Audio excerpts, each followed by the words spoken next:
Ang pinakamalaking problema ng maraming tao sa mundo ay binubulag sila ng kani-kanilang mga paniniwala. At ito ang pinakamalaking balakid na humahadlang para makita nila ang katotohanan. Ang kulto ay mayahalin tulad din natin sa isang batang relihiyon. Samantalang ang relihiyon ay isang matandang kulto. Ang pagkakaiba sa pagitan ng dalawang ito ay madalas maging laman ng mga pagtatalo ng mga taong umaastang sila ang nasa tama.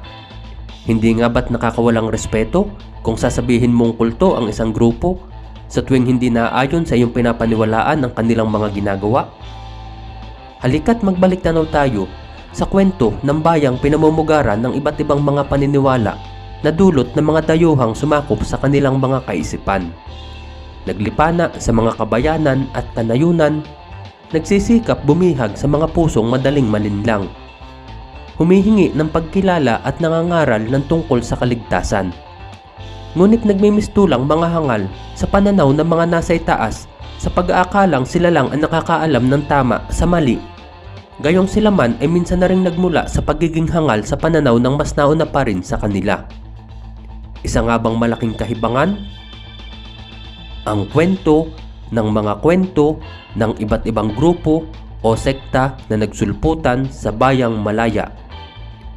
Pilipinas, bakit ang hirap mong paligayahin ang lupain ng mga nagmamay-ari ng sanlibutan?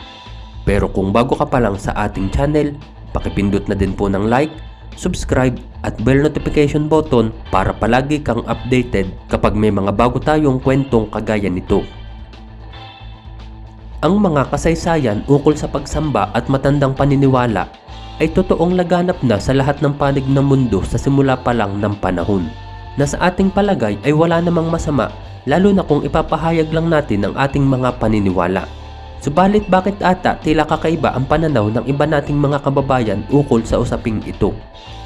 Dahil kung ipapahayag nila na sila lang ang maliligtas o maisasalba sa darating na paghuhukom, o sila lang ang nakakaalam ng tunay na daan at sila rin ang may-ari ng sanlibutan, ay parang may mali.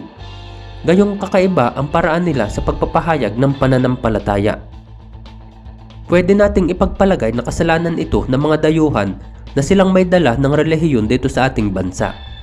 Subalit matagal ng panahon ang lumipas pagkatapos nun, at meron naman siguro tayong sariling mga pag-iisip. Pero bakit tila paulit-ulit lang na nangyayari ang ganito sa kasaysayan ng ating bansa? Ang ilan sa ating magiging halimbawa ay ang religious group na Lapi ang Malaya noong dekada 60. Isang sekta na